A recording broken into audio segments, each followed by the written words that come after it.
Good evening, everybody. Hello.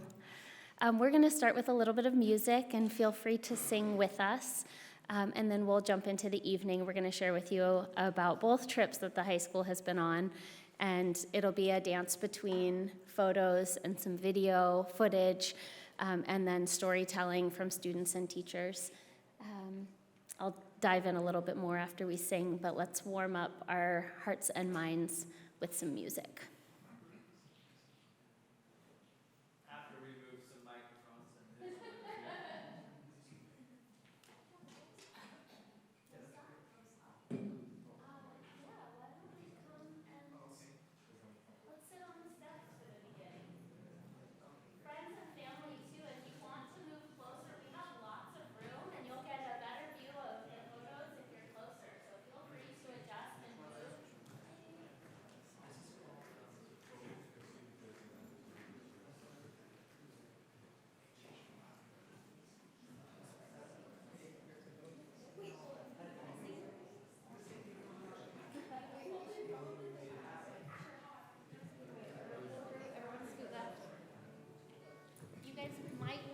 Yourself where you're not blinded, though, so over here is maybe better. We're going to start with a song that's both in English and Italian. The English words: "You fill my heart with music, I dance through life with thee. I sing your song and sorrow is gone, in joy I live ever free." So as you get the rhythm of it, feel free to sing with us. You'll be surprised at how your experience changes the more you participate and sing along. And then the Italian, if you really want to go for it. Actually, let's just do a call and response. You guys will help me, okay? So I'm going to say a line, you guys say a line. Il mio cuore tuo. Il mio cuore tuo. Signore, sempre tuo. Signore, sempre tuo. Cantando a te. Cantando a te. Amando te. Nella gioia del ciel vivrò. Oh. Okay, here we go.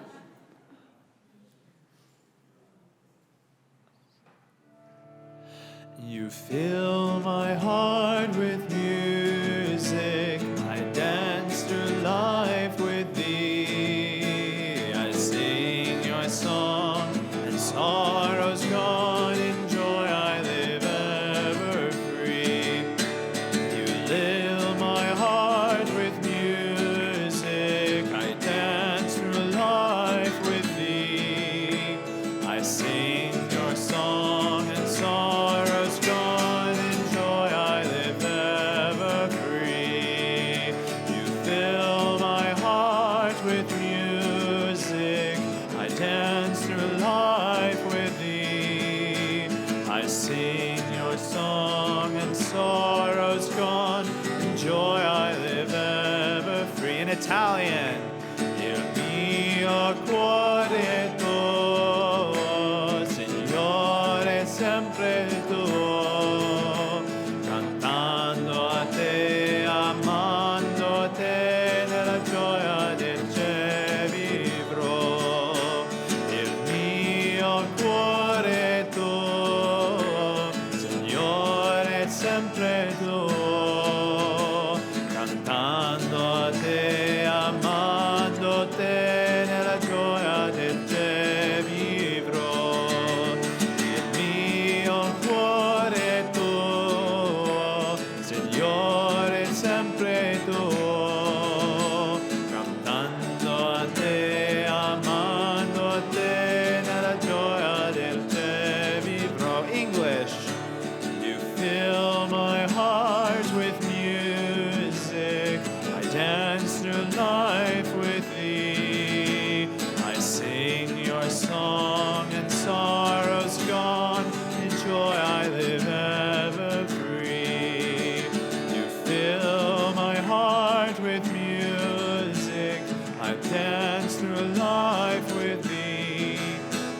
I sing your song and sorrow's gone, in joy I live ever free. I sing your song and sorrow's gone, in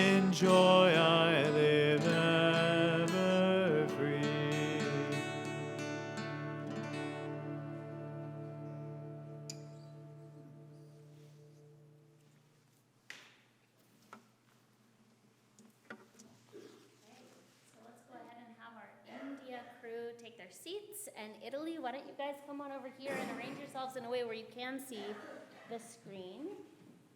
Hopefully it'll come back in a moment. There we go. Perfect.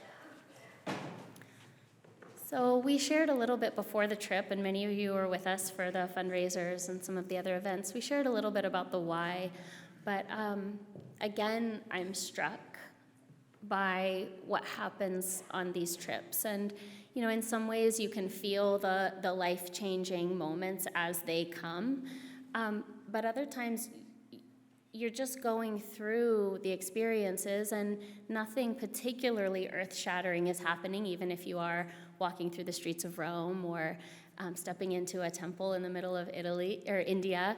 But when we come back, the shift in each of us becomes increasingly apparent. And families, I don't know what you've seen at home. I know on both trips we came back with actually a wave of illness, and so people have been recovering. But I'm already seeing the changes on campus in each individual, and it manifests as just incremental shifts and expressions of greater confidence, relaxation and ease, greater joy. Sometimes it's an ability to be more open and to share honestly what we're thinking, needing, feeling. It's often an expression of knowing each other more deeply, and so being able to show up for our friends in ways that we couldn't before. And you'll hear stories, some of them are really profound and powerful in the moment, and others are just really sweet, and how deep a conversation may have been on a van ride across the country, or you know, the awe that overtakes someone in a moment in nature or on the streets of a tiny town. So enjoy the stories, enjoy the photos, and students, feel free to share with full and open hearts and minds, okay? We've asked them to be particularly enthusiastic about jumping in. I know it's a big deal to share in front of a group of people, but don't hold back, okay? And you guys look like you're already trying to be absorbed into the walls of the temple, so come on forward and really arrange yourselves now so that you guys can also see the photos. All right, here we go. This is the group traveling to Italy. You guys can adjust however you want. You can sit on the steps. You can stand. Yeah, just make yourself at home. All right, so here we are about to leave for Italy. And we'll just go through some photos and then we'll pause and stories will happen.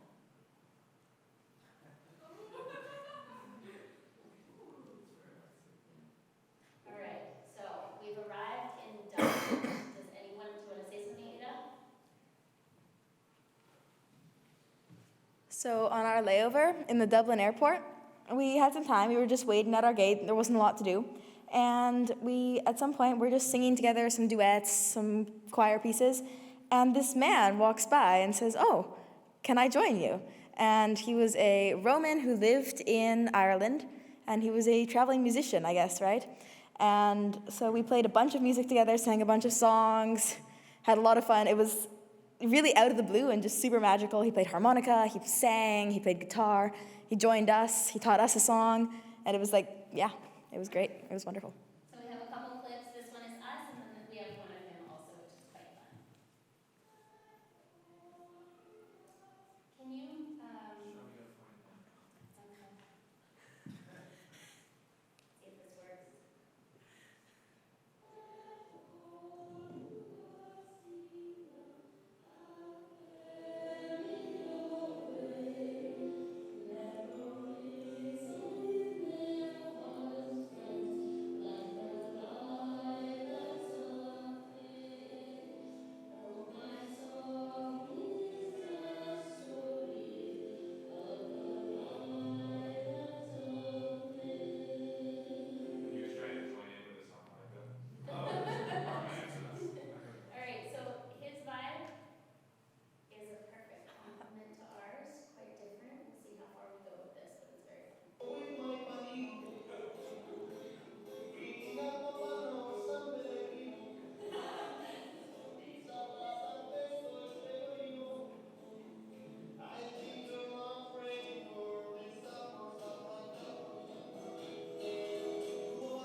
There were. So here we are flying over the Alps.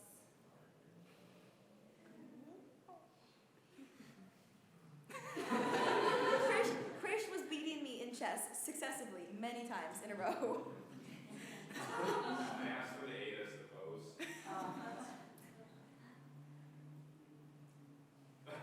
We finally made it to Rome. It was late. We're on the train headed towards our Do you guys even beautiful remember this? Airbnb. Yes. And what time was this taken? 4 a.m. Anya? 4 a.m. Wow. They weren't sleeping. Neither was I. Neither was he. Come up here. Come up here, Hari. Hari's afraid that he can't speak into the mic because he has a cough, but he does still have a voice. Oh. Go for it. Well, a good handful of us, after that first night, could not sleep at all. Go to bed at, what, 9, 10, 11 some nights? Hari, I think you were up the entire night the first night? Just about. Just about, yeah. But it wasn't just the first night, was it? No, it was the second. It was the second night, too. And this happened because not only could Hari not sleep, Hazi could not sleep. It was a tired couple of days, as well as a stinky couple of days, because our Airbnb that we stayed in, there was sewage smell leaking up through all the toilets. To be fair, this is apparently standard in Italy. It's just old plumbing. Yeah, Like, old it's- plumbing. Everywhere you go, you smell Yeah. sewage. And it was always in our room. So every time we were given the private bathroom, it was like, okay, you guys are gonna get like the suite. You get your own private bathroom. We had the stinkiest bathroom in every single place we stayed. And in the second one, the door didn't even close all the way. So we couldn't block the smell. But I believe this is a picture of Hari getting dominated in poker? Blackjack? Hearts? Cards. That's what it is. We were tired. We were having fun. So that's this picture explained. I wish. Sorry?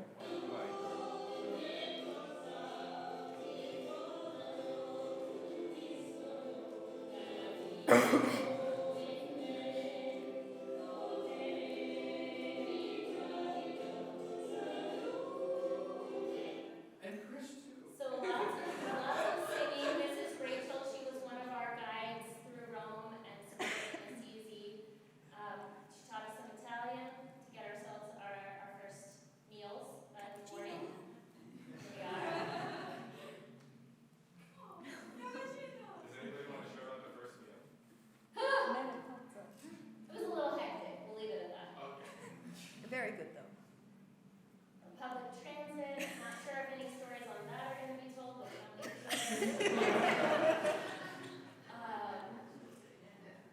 first church that we went into, really beautiful space.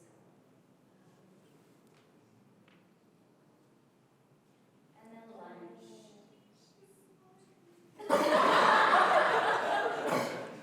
For those of you who didn't hear that, I heard she's smiling, and that tells you how often it happens.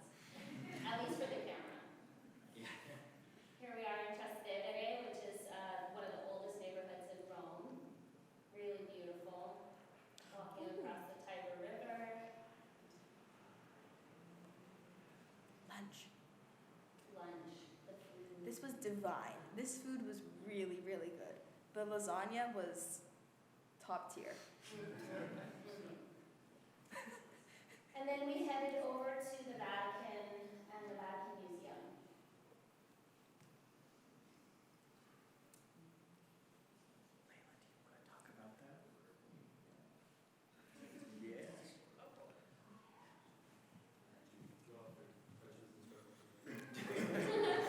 Oh, yeah.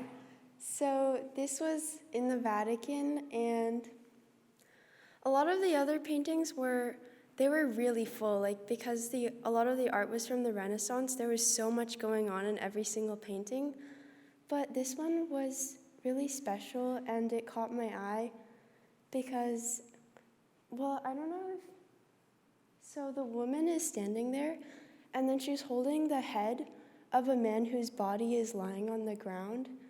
And I looked into it, and that's a saint. There are two saints standing there, well, one lying. And from the blood, there are flowers growing. So I thought it was really beautiful. And Shama, can you move up? So on the lower half of the painting, the sky is so dark because this person just died, but what I love is that you can't see it very well, but the sky is actually so blue and bright, and the angels have these beautiful golden halos, and every single one of them has like a really sweet expression of love, and it's like they're all so happy to welcome him. So I just thought it's beautiful because it shows how like things can seem really dark and tragic, but maybe on another level there's like something really beautiful waiting.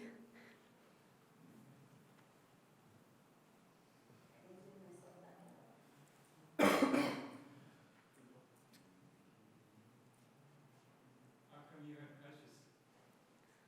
I sprained my ankle on a hike to school.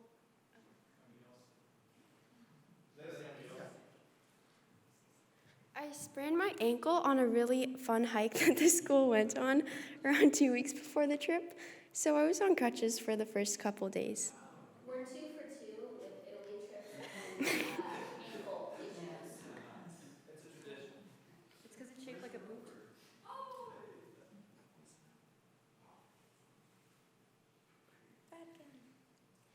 Does anyone recognize this woman who we saw as we exited the Vatican Museum? Where in the world?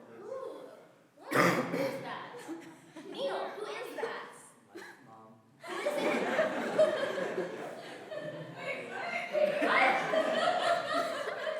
We saw my parents in a cafe right as we exited the Vatican. It was a wonderful. We knew we were going to see them at some point. I didn't actually know when. So as I was literally about to cross the street, I went, "That's Sheila." That was so surprising. Yeah. She kept checking you on Life 360. I was like, why are you your parents? The last few times I've been in Italy, the Pietà has been under restoration, and so it was particularly sweet that this masterpiece of Michelangelo's was on display again. Great photograph of it.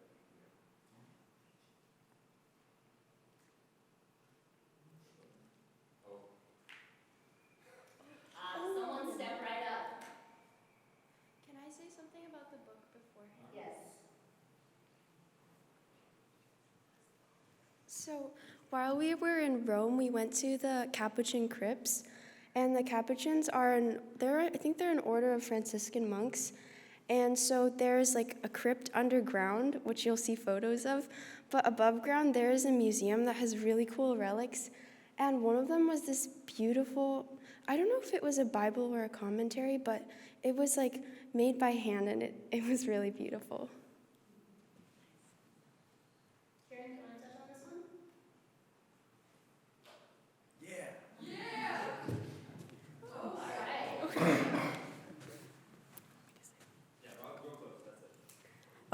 The catacombs were one of my favorite parts of the trip, and I really enjoyed it because, not just because of the dead people, but it was, the bones were all stacked up in this arrangement. Like art. And there were chandeliers coming down, and they had bones decorated with them. They were like all on the walls.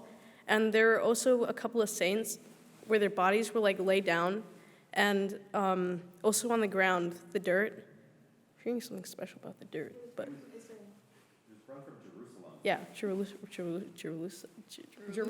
Yeah. Anika, did you have anything you want to add? Yes, I do. it was really gnarly seeing the crypts because it's just like, wow, that's a lot of dead people. And you have to think about like someone had to go in there and find all this and put this all together. And also like it's scary. It's a little creepy, a little eerie because that's like, ooh, people died. But also it's really beautiful because just look at that. They turn shoulder blades into wings. And they use like tailbones as an hourglass. Oh, okay.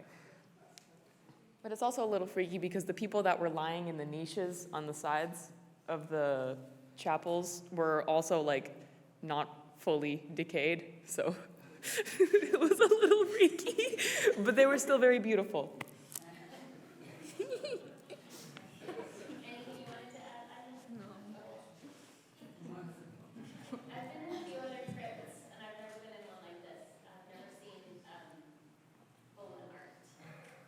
They were fully decomposed. Yeah. They were not decomposing bodies. There was a few that like They were like mummified. And then we went for more coffee.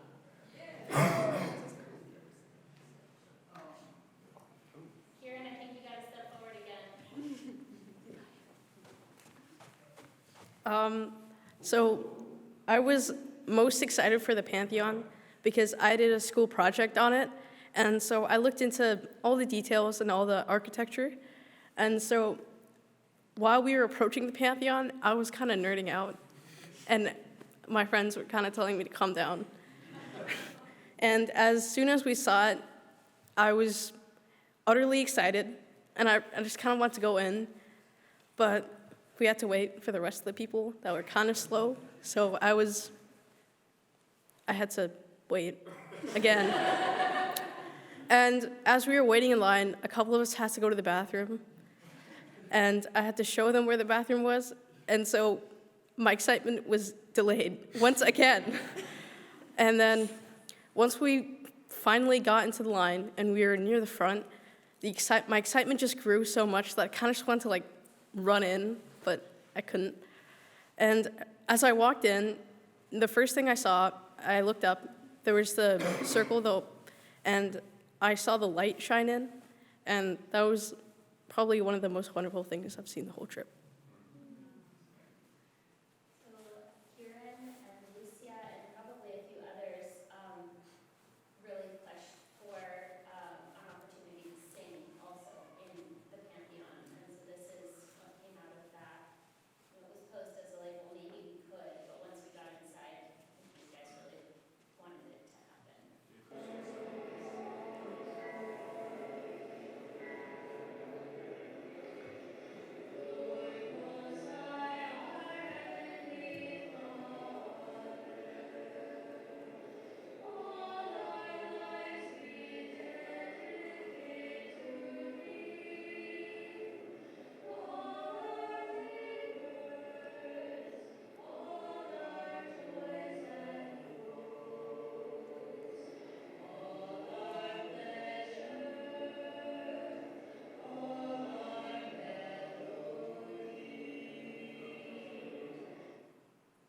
Want to make sure we get time to share more with you, so I won't do more of this, but we'll make sure that the collection of photos and videos is made available to you to soak in even more. This is the whole group in the Pantheon. And then, so what we did this day, which was actually really wonderful, Can I is just note? Yes. As we left the Pantheon, a man was standing outside handing out flyers. And originally we just, walked past. But then I heard him say Chopin, who is a composer for classical music. And I thought, that's very interesting. So I went and took a flyer, and this was probably the way we found out a very interesting little adventure for Ada and Hazi and myself in the afternoon. But yeah.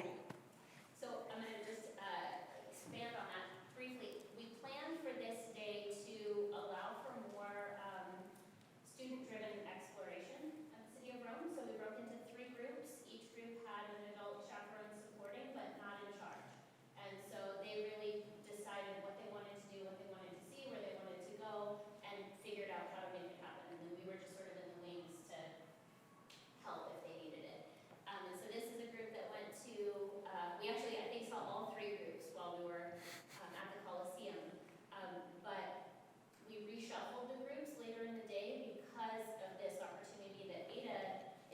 to share about. Do you want to say anything before that, Nick? About I was just going to say what you were just said. I'm sorry. It's okay. No, I should have stepped up. But yeah, this is the group I was in.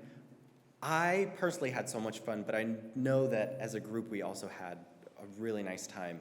We walked from the Pantheon to the Colosseum, which in my head is just a little confusing, telling me I can walk to two, historical landmarks in human history, and they're about, 20 minutes from each other. It's a little baffling. And right outside of the Colosseum is the Roman Forums, which you could just peer over the edge of the sidewalk, and they were below our feet. So as we were walking towards the Colosseum, on either sides of the road were just these ancient, really they were dilapidated now, but at one point, ancient buildings. And it was, I know for Mariana, who's on the floor, that was really, really exciting for her to see. Shama, can I expand on this image here? So actually, while we were walking to the Colosseum, we saw something that surprised us, and it was the King and Queen of England. And and it was a major surprise. They were in town, and we so happened to see, coincidentally, on the same street they were driving down, and everyone was so excited to see, well, at least I was, because, yeah, it was an amazing sight to see, so. Driving down the street. Dinner crew at the house. They were in Italy for a visit with the.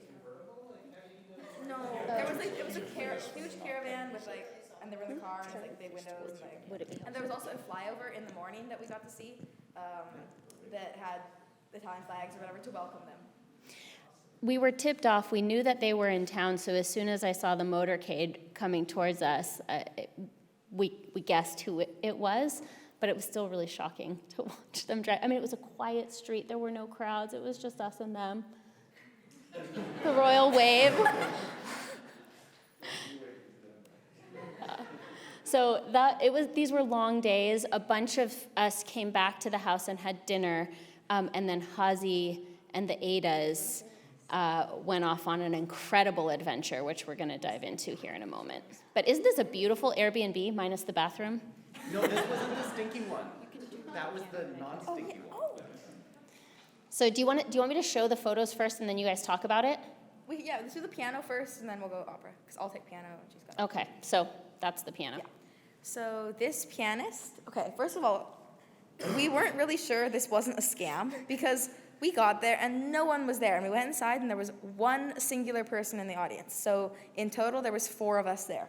But then he walks in, and he sits down and he plays an hour of pure virtuoso piano music, which crazy difficult things to play. And it was really, really beautiful and amazingly impressive and just so surprising that, you just find this magical experience just in a small church and 4 people in the audience, yeah. And so we got a picture at the end. And then we went to the Trevi Fountain, and by the side of the Trevi Fountain, I saw a sign that said opera, and I was like, Hazi, Ada, look at this. And they were like, interesting. And we walked in, and we ended up getting tickets, and here we go. So I did my presentation before Italy on opera, so I was very excited, and it was in 10 minutes. And at this point, I was are we allowed to do this? Because it's going to be kind of late, because this is another hour-long thing, and we still have to get dinner. But we decided to get the tickets, and there was 3 together in the back, so it was perfect. And I was expecting a full theater, and it was again kind of a small venue. And the opera, it was opera and then a quartet of string players. Yeah, a string quartet. And you could tell that they really enjoyed playing with each other. At one point, the violist was pizzicatoing and just looking up at the ceiling and smiling. And the tenor, well, before we went in, Hazi said, there won't be any dancing probably because it's not a full opera, it's just selections. But then whenever there was a duet, they would start dancing on this little stage. Also, we were above the Trevi Fountain. Oh yeah. We were that's out the window, is right behind the Trevi Fountain. Yeah. Okay, we're gonna fast forward, and you guys, we actually have to go quickly. So you guys are doing amazingly with the enthusiasm and the storytelling. Let's keep them brief and impactful, okay? All right. So at the beginning, before the trip, I was talking to Kshama because I found out my favorite cartoon like ever, their studio was in Rome, and it was only 2 minutes away from like a little off the course to Assisi.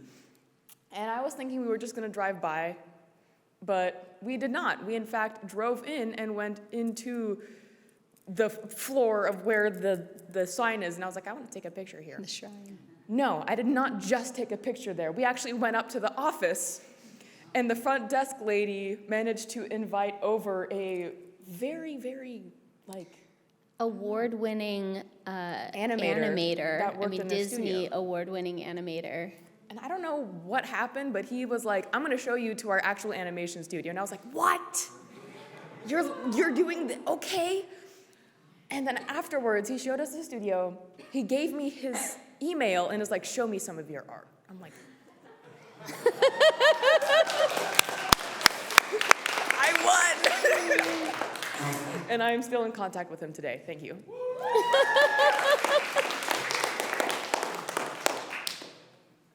All right, so we've now transitioned to Assisi. I'll show you a couple clips, but let's hold on stories for the time being. This is our first moments meeting up with the international students who are part of the Living Wisdom Online High School. And 3 Italian students lived close enough that they were able to come down and spend about 4 days with us.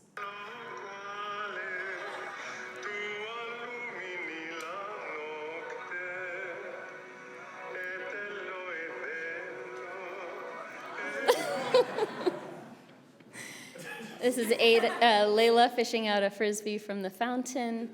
And the first place we visited related to St. Francis is called the Porziuncola, which is a beautiful and very quiet, deep place. It's a small chapel inside of a larger church.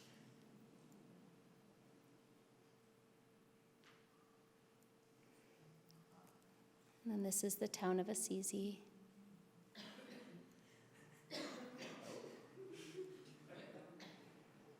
The Basilica of St. Clare. Does anybody want to share anything about the time in Assisi? Do the pictures speak for themselves? Go ahead. Assisi is so beautiful.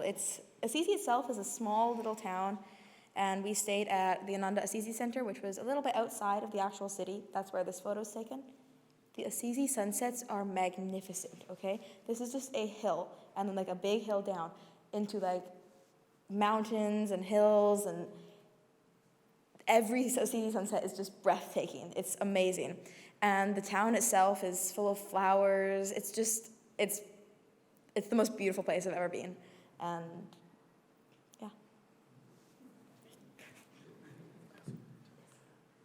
So I was able to go on the first Italy trip with the high school 2 years ago.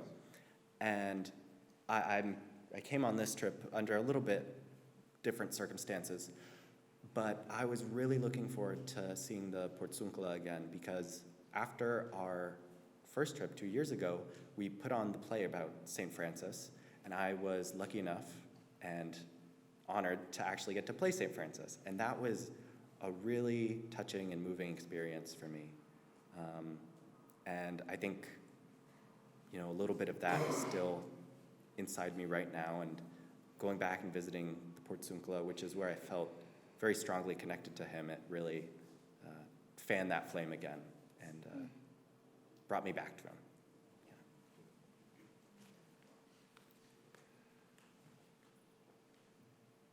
This was where we stayed.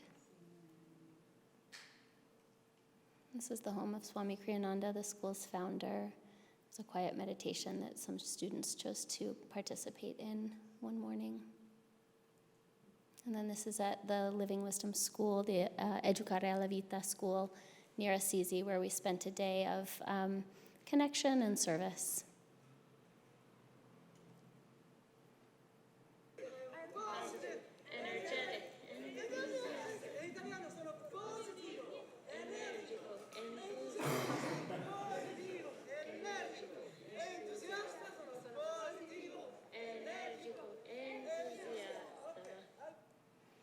And they got us all enthusiastic and warmed up with a yoga game.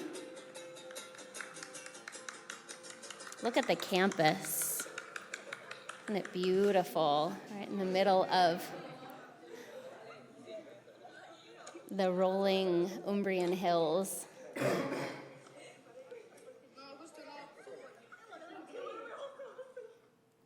We're going to keep going.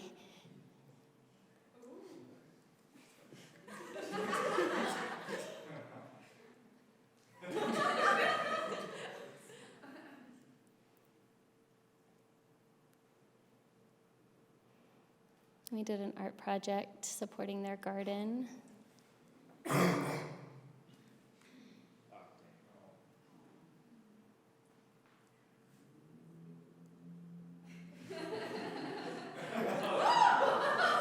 Photo compliments to Ada.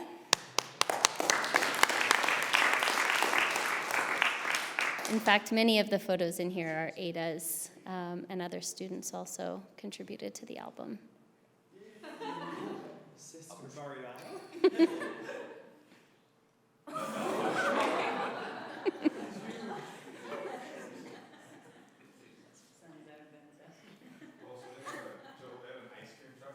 Every Friday, an ice cream truck comes to the school at the end of the school day. So, artisan ice cream, yes. This was the best ice cream, Yeah. the gelato that we had on the trip. It was really good. So we all got ice cream. We also visited the Mountain Hermitage of St. Francis, which is this beautiful, quiet, meditative place with trails all through the hills. We brought various degrees of calmness to the experience.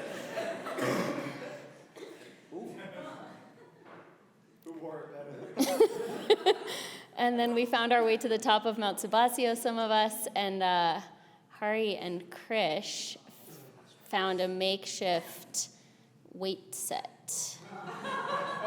Anybody gonna speak to it?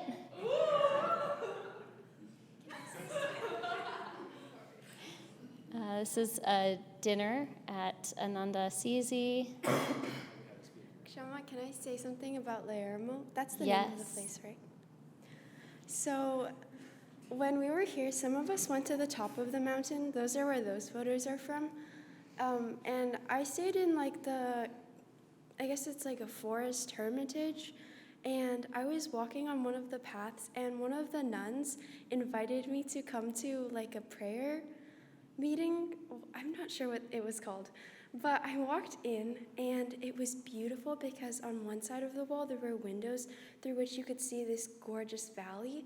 And then, like, I heard people coming in behind me, and the service started, and they all started singing. And it was this really beautiful sermon of, like, sung prayers.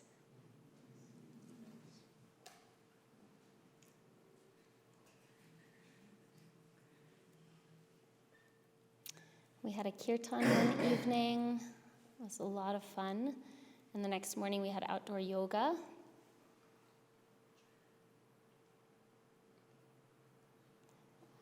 We had a work day. Part of our service was to come to a community work day and help with whatever was needed. It was what did you guys do? Krish, what was this? Come on up.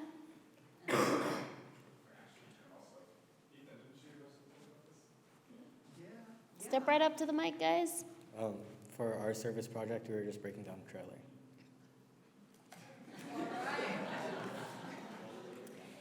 It was a pretty old trailer, and it was really fun watching all the metal pieces clash down to the floor. and it was super satisfying because I kind of, wanted to do something like this on the trip, and It's what I think of when I want to go to Italy. and they broke us into different groups to do different service projects. Like there'd be one person that said, okay, today we're gonna be planting seeds. Today we are gonna be breaking down a trailer. And that caught my attention. I'm like, okay, I'm gonna go do that service option. So it was super fun. Yeah. Yeah, it didn't go through security, but. We were very tired afterwards, so we lay on the floor in a circle. Yeah. Oh, this was one of the favorites, though. Lucia?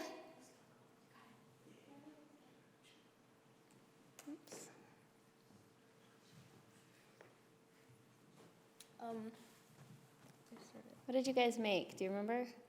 We made tiramisu with one of the chefs there. I forget, where was she from? Somewhere very special. She knew a lot of recipes, and it was really awesome. Might be Swiss. I'm not sure. Yeah, some little place that had a lot of cool recipes. But yeah, we spent a lot of time making tiramisu, I think from scratch, and serving it later on to the guests. Or, yeah. Mm-hmm.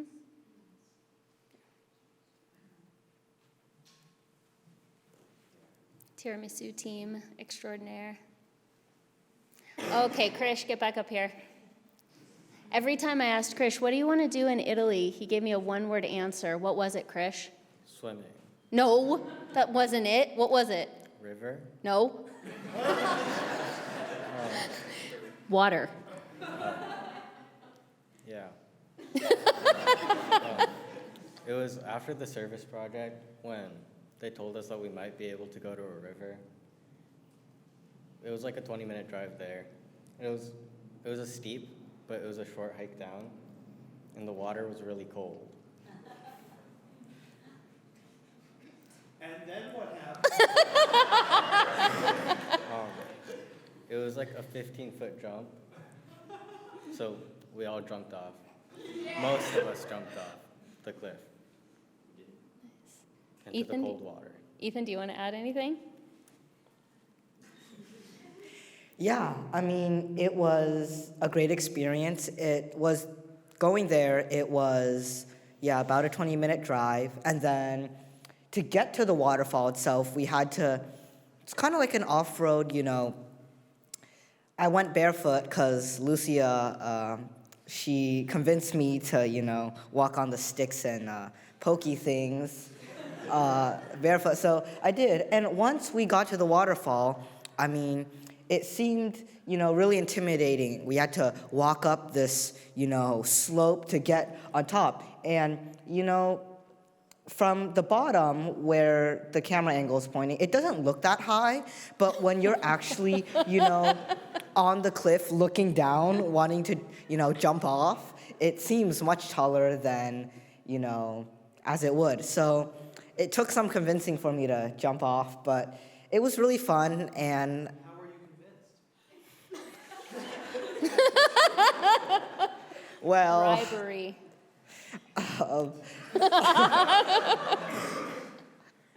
Krish offered me some McDonald's, which I haven't gotten yet.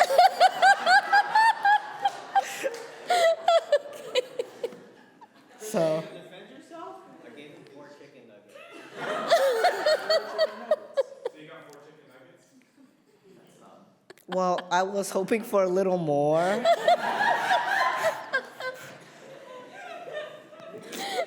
Given the circumstances of. Yeah, so.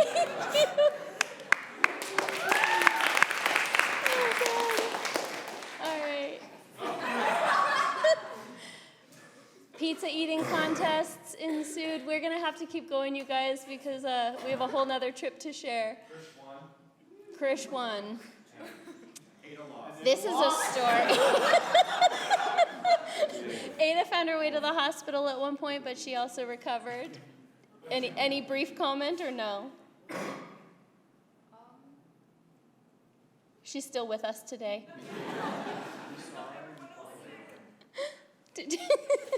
I'm going to keep going. I'll share a part of this. This was our choir got recruited to sing for the Palm Sunday service unexpectedly, which was a really beautiful gift for us and for the retreat. Was this his first time conducting? Sing a Hosanna to the Son of David. Blessed that cometh in the name of God. Sing a Hosanna to the Son of David. Blessed that cometh in the name of God. Sing a Hosanna in the highest. Sing Hosanna to the Lord. Sing Hosanna in the highest. Sing Hosanna to the Lord. Sing Hosanna. She started singing in Italian. Sing Hosanna to the Lord. Sing Hosanna, Hosanna. Sing Hosanna, name of God. Sing Hosanna, Hosanna. Sing Hosanna, name of God.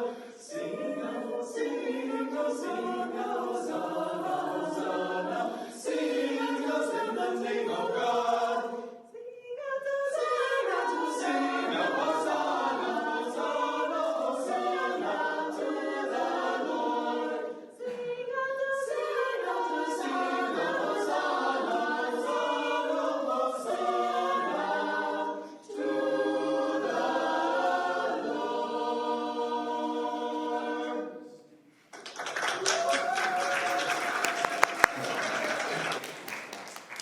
This is most of our group, along with the Italian students that joined us, which is very sweet. We're hoping they'll come visit us next year here in the U.S.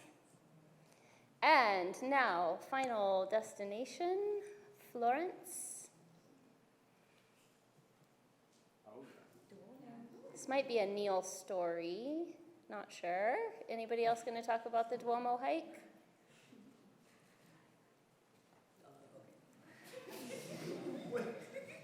So climbing up those stairs in the last photo, it was quite hot because it was very tight space, and it was a struggle to get up, but it was worth it.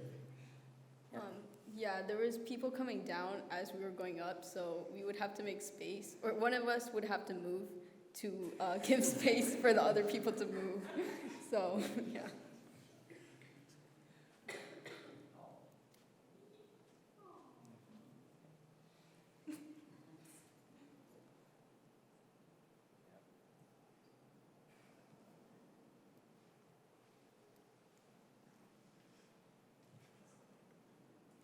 One of our last meals.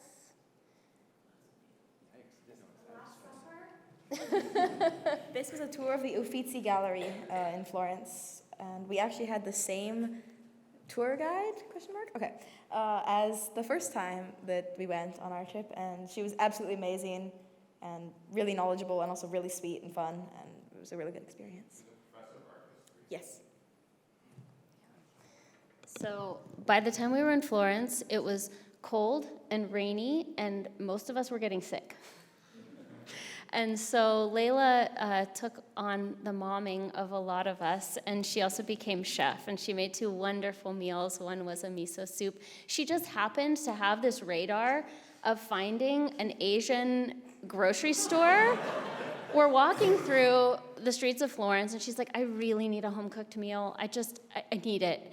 And I go, okay, well, there's a grocery store by the apartment, so we'll go there. We're walking, and she goes, there's a grocery store right there. And I said, yeah, but let's go to the other one. She goes, no, that one. I need that one. And she didn't, I don't think you knew at that point, did you, that it was an Asian store? No. She walked in, and voila. So miso soup happened, and then she made a wonderful meal on my birthday also, which was very sweet.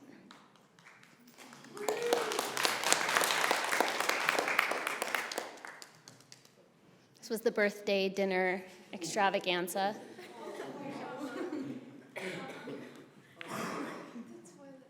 No, not that. I don't think I would share that one. So Mariana and I, this day, we were able to split off into small groups. And Mariana and I, we were the only two that wanted to stick around at the Uffizi Museum together. And so after we're done doing that, we realized, oh my God, it's Ksham's birthday. We have to do something. We have to get her something. Hazi and I had talked about it a little bit.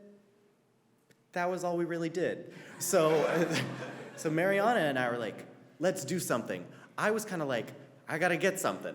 And so we're walking around Florence, and we go on this huge adventure. We're crossing the river 3 times, twice for no reason.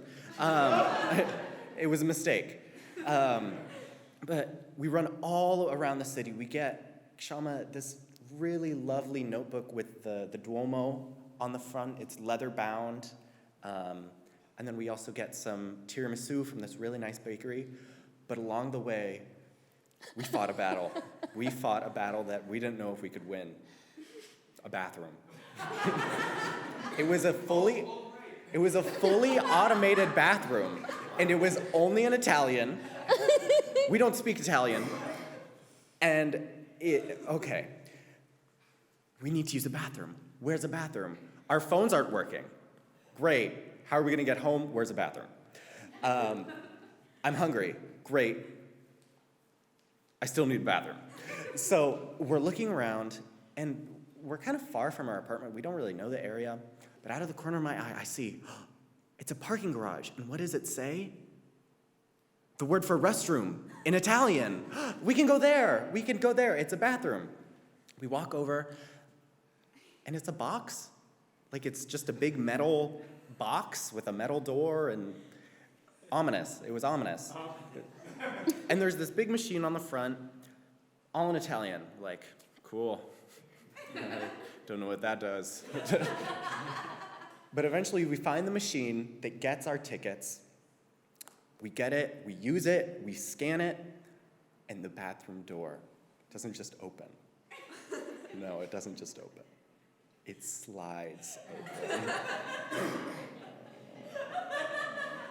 Not only that, but while the door slides open, the thick metal door slides open, a voice in Italian, a robotic voice in Italian, starts speaking, and then it glitches as Mariana enters the bathroom. La la la la. And she looks around, she goes,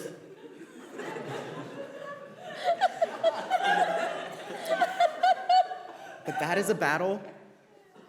That is a battle, a fight, a war that we won.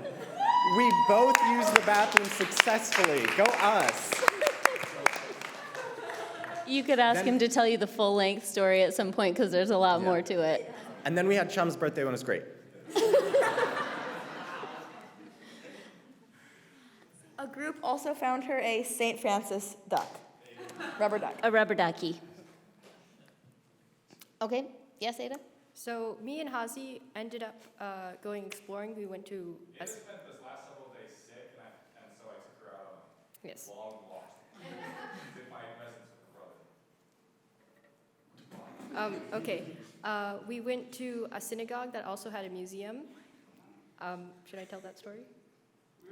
Okay. We also went to a very nice clothing store, and I got cufflinks, and Hazi got a very nice sweater.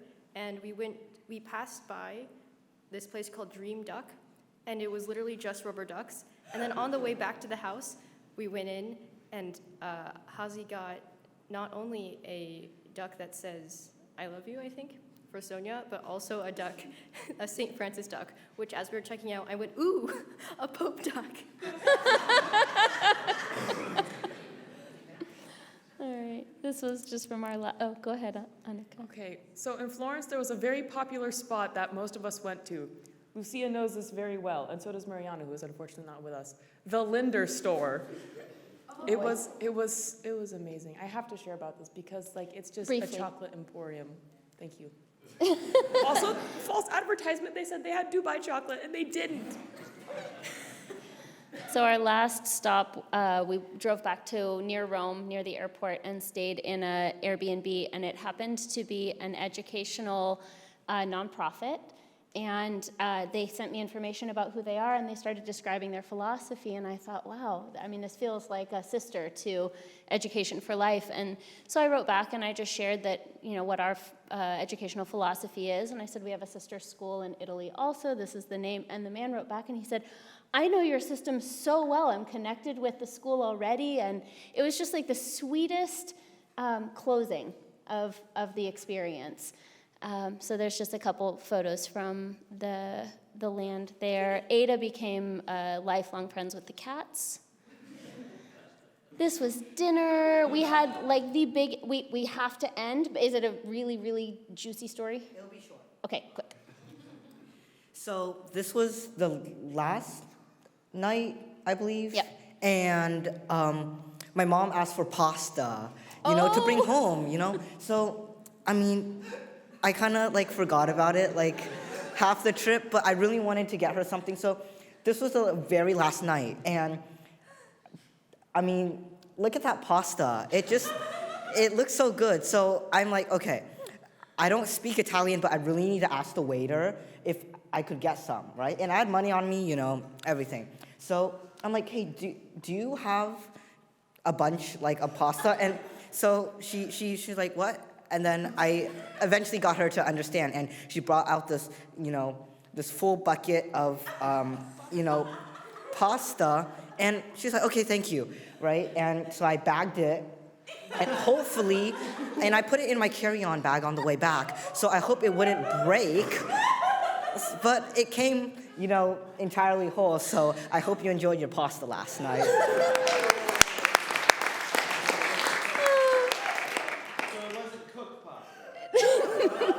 No. Hazi did a little side detour to the ocean for a couple of students in his car the very last night. This was in the airport on the way back in Dublin. Not quite sure why we have Uncle Sam, but there we go. And we made it back to San Francisco.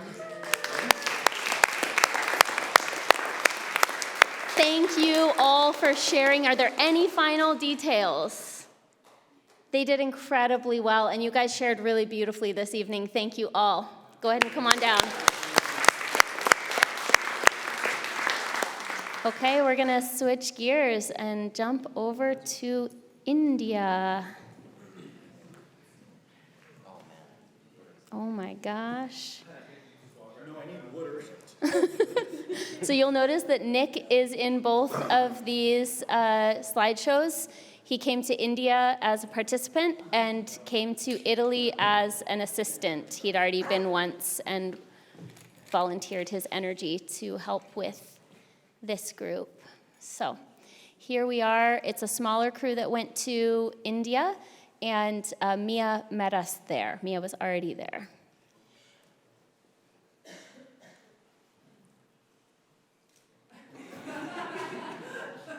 We were getting sleep while we could.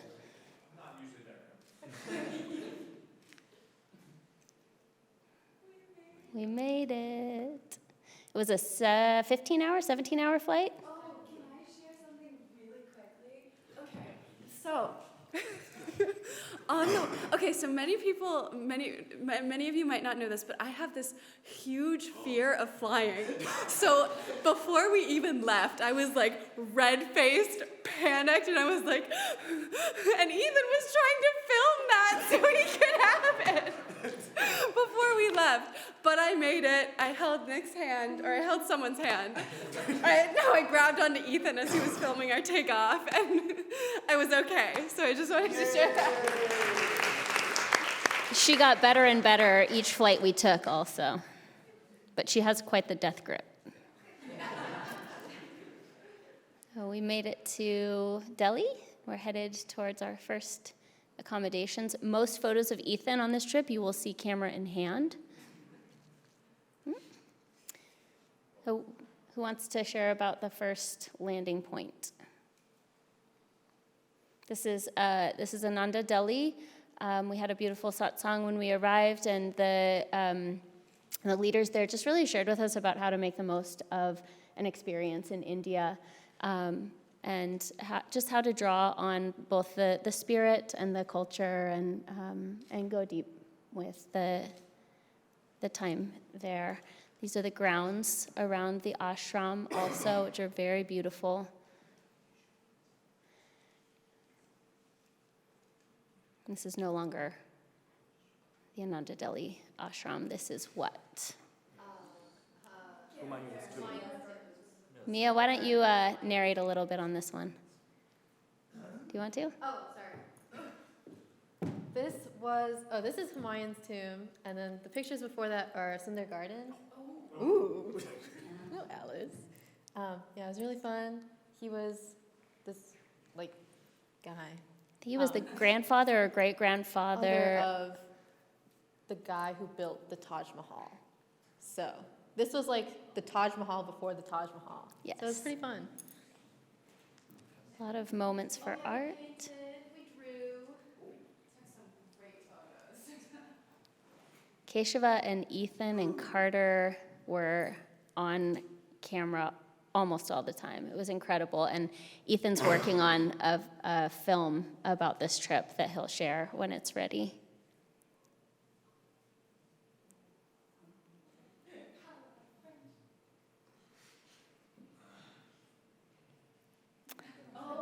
Dilly Hut.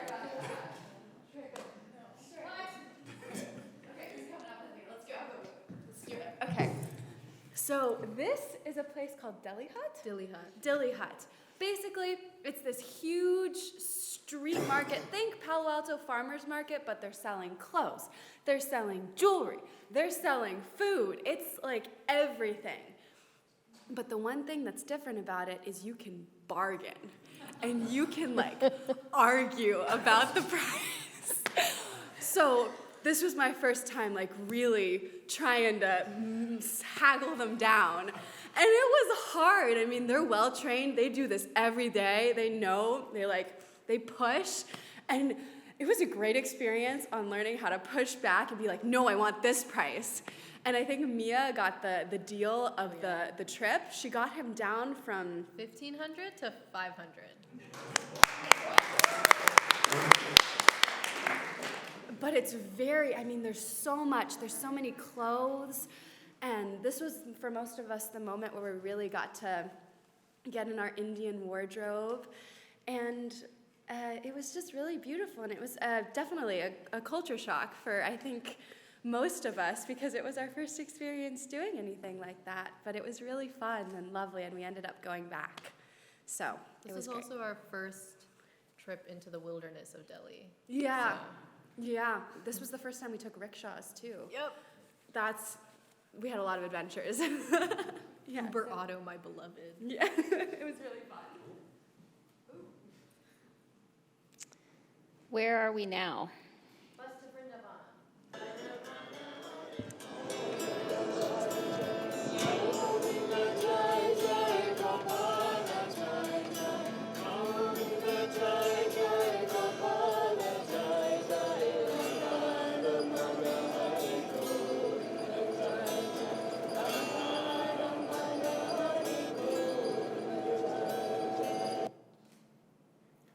So we were heading to Vrindavan not just for seeing sights and all that, but because in Vrindavan there is the Yogananda Charitable Trust, is that correct? And they care for widows, older women who have no family to support them. And this is us at the center there. And then they have actual homes where many of these widows will live together. And it was really special. We got to go and visit many of the homes and many of the widows, and communication was hard. It was a challenge, but you get through it with smiles. And you're like, okay, yeah, let's do that. But we would just, sit by each other, and we had Sachi. Sachi was an amazing guide and a member of Ananda in Delhi. She helped translate and get us through the day. But it was really special just to, because they were so sweet and happy, even though, they were in a tough situation. And it was definitely one of the most memorable experiences for me.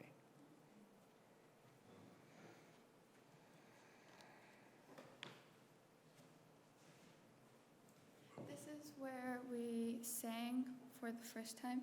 These widows have never really heard like Western style of music. Step closer. So we sang Dark Eyes, and at some point we were in like this residential area, and at some point we had an audience from like other people would come down from the balcony and watch us sing.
This was like a really special moment for two people specifically, because we had no altos on this trip. So Shreya and Shama locked in and learned all of the alto parts like 2 weeks before the trip. And yeah, so we got to perform it with all 4 parts because of them. Special thanks to Shreya. She was the rock.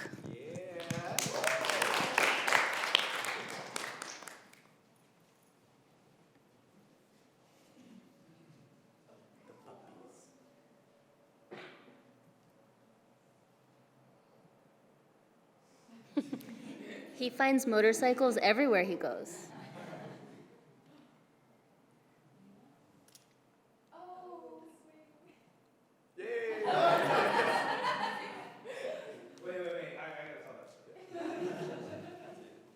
Okay, so in Vrindavan is the city of Krishna, and he's often depicted on such a swing with one of his great female devotees, Radha. And it's a symbol of like divine love and human romance. And so as we went through the city, they stopped at one of these swings, and they got a whole bunch of the ladies on it, and they were swinging, and it was so sweet and delightful. And then they insisted that some of the men get on the swing. And as you can see, we're in stages of enjoyment of the experience. And that some of us are just waiting for it to be over. But it was a male bonding moment. It was a male bonding moment.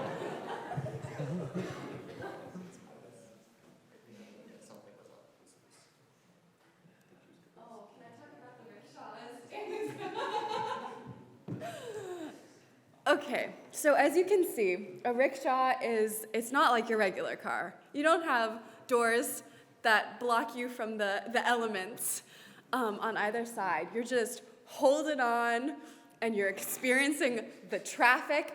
Lord, the traffic there, the noise, they're just honking 24/7. The traffic laws are it's just a suggestion there. So are seatbelts.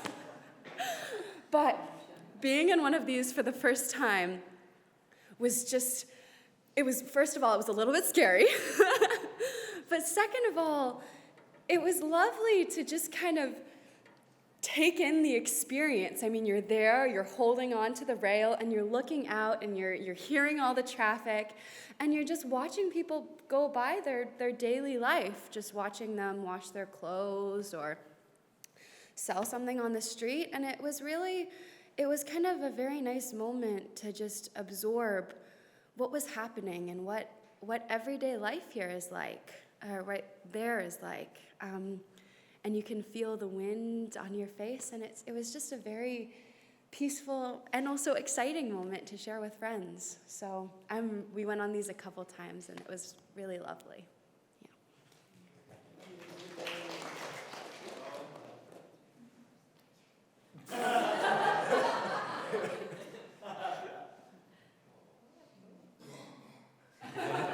There are 3 of them in the photo. Can you find them all? Yeah.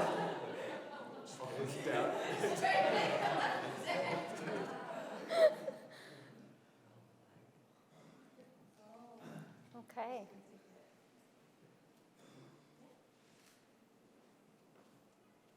So this is, we've now arrived in Kolkata, which, if you don't know, is the childhood home of Paramhansa Yogananda.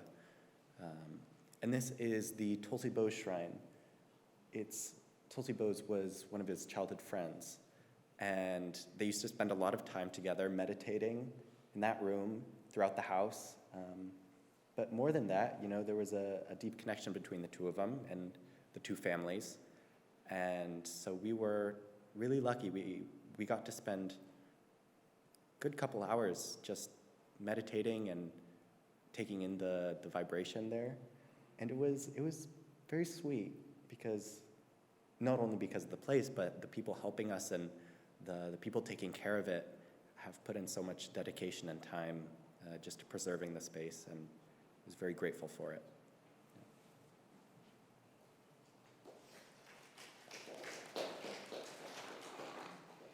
You guys want to share anything else about this evening?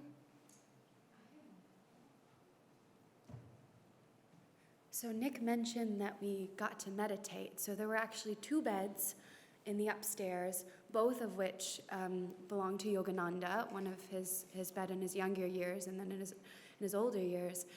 And they let us go in those 2 rooms, and it was actually quite lovely to be able to sit on those beds and just absorb his vibration that he left there. And there was also, this was the most amazing thing, a trident of Yogananda's. He had a trident, and when he left for the US, they wouldn't let him bring it on, I think it was the ship.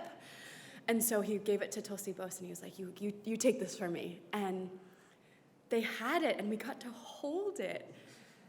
And it was just this trident.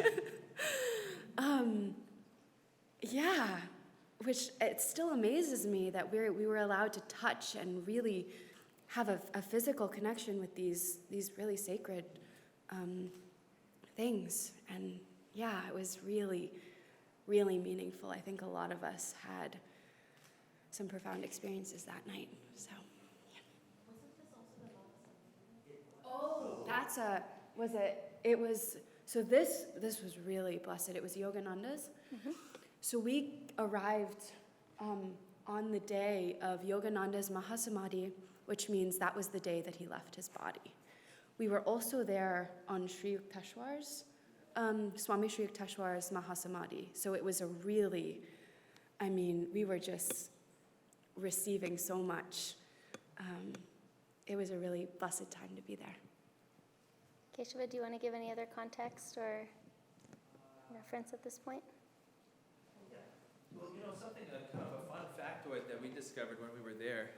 So something that's not being said yet is it's not a Living Wisdom High School field trip unless we're doing 14-hour days every day.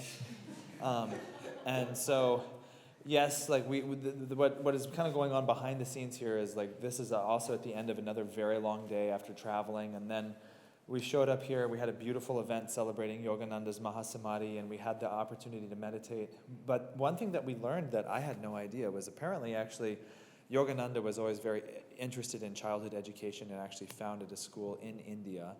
But apparently we were told that the first school that he founded was on the other side of the wall you're looking at. So that was really kind of surreal. That was very kind of fun in a meta way, Our first high school trip to India, 8 feet away from the first school that Yogananda founded. So there was a fun cyclicality there.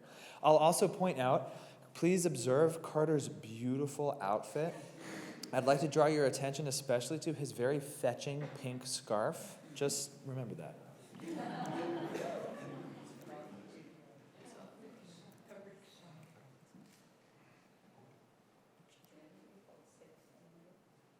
No one was sick yet. No one was sick yet.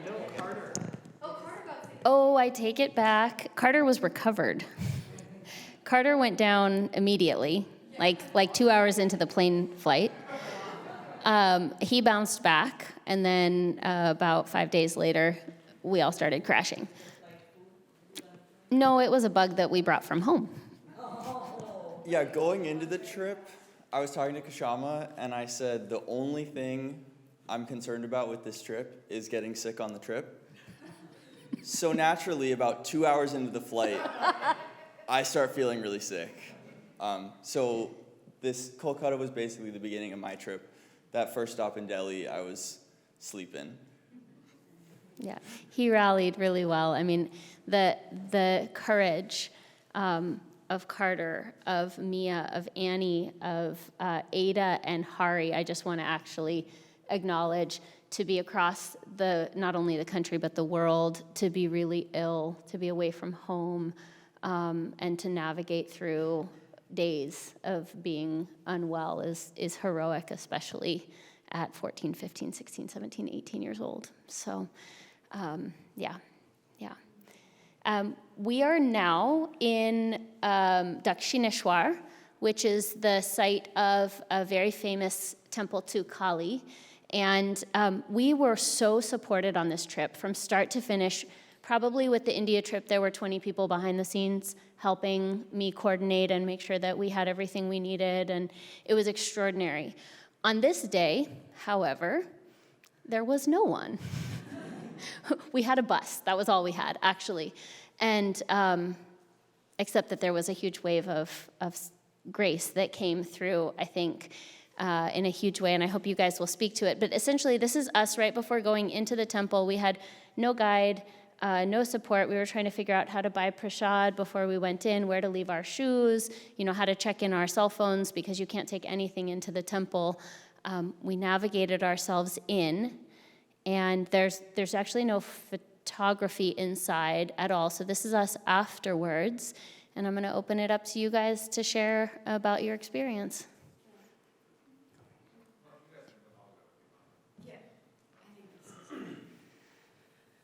Okay, so I want you to imagine you're at Great America. You enter, and it's this magical world. But also, there are a lot of people, and they're all in line. And they're all in line for the ride that you want to go on. This was what it looked like inside the Kali Temple area. There were just hordes and hordes of people waiting to offer the prasad to Kali. And we were like looking at each other like, this is gonna take a while, isn't it? And also, we picked, unfortunately, to go there on a Saturday, which is a huge day of worship for Kali. But there was no other way we could do it, and we were like, we're gonna wait in this line all day if we have to. And so we get in line, and maybe 5 minutes of waiting, not even that probably, some priest or something motions to us and a couple of other people behind us, and he says, come. And we're like, okay. And we follow him, and he takes us around kind of to a side entrance to the Kali temple, and no one's there. There's no line. It's just there. And I initially don't realize, wait, where is he taking us? And then we see Kali, and she's right there, and there's no one pushing on either side of us. There's no one just trying to get their prasad in. It's just us and Kali. And we don't see her from the front. We're kind of at a side view. But we're just allowed to sit there and be absorbed in her presence. And we get to stay there for maybe 10 minutes just looking at her. And there are some other people coming through, yes, but we're just receiving. And then the priest who was taking our prasad, which is our offerings to Kali, he starts bringing us things from the mountain of offerings that Kali has, and we start getting what do we start getting? We start getting flowers. We start getting fabric. We even got bracelets. I can't remember the significance. Wedding bangles. And we're just receiving. And we just get to look at her. And finally, we finish. And I think we're just all in awe. And what Keshava said, I think, really encapsulates, I think what we all felt was Divine Mother just pulled us onto her lap and told us that she loved us. So that was, I think, one of the most devotional parts of the trip for me.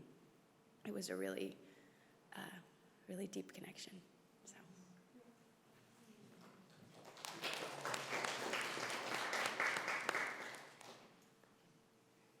Are there any other words that you want to share about being here? Okay. This is afterwards, shopping.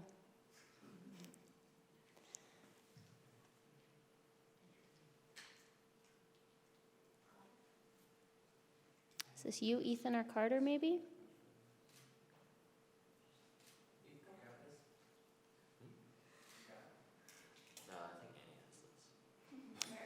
Annie's had a lot so far. You guys jump in. So this was somewhere? Serampore. So this was a number of spots where Lahiri? This was an area where Sri Yukteswar had his ashram. And so we got to go meditate in a room that Yogananda meditated as he was in college. And then we went to the ashram and got to join in on some big, long meditation. Got snuck in the back door. That was kind of fun. And then we went to this tree, which is on the banks of the Ganges. So this is a very special tree. This is the tree where, I want you to imagine Swami Sri Yukteswar is just walking down the street. And all of a sudden, Babaji materializes in front of him. And of course, Sri Yukteswar is excited. He's seeing his guru's guru. And he's like, wait, let me get you some offerings. And he's like, wait right here. I'll be right back. And he runs off to his house. And he comes back with sweetmeats. And Babaji's gone. And the next time he sees Babaji with Lahiri Mahashaya, he's like, really? You're showing your face now? Okay. He's all sassy. And not really. And Babaji said it was your excitement, it was your this out of control earthly excitement that banished my form, actually. And Sri Yukteswar is satisfied with that answer. And he's like, okay, I forgive you. But this is the tree where that happened. And I had a really it was an overwhelming sense of peace during that meditation there. We were by the water, and people were making noise. Some guy was blasting some popular Indian music on his microphone, but I just was completely inward. The moment I sat down, it was just utter stillness. And that was one of the meditations on the trip where I think I could have been there for hours. It was I was utterly relaxed and completely calm. And I think I will carry that with me for forever, probably. It was such a special moment.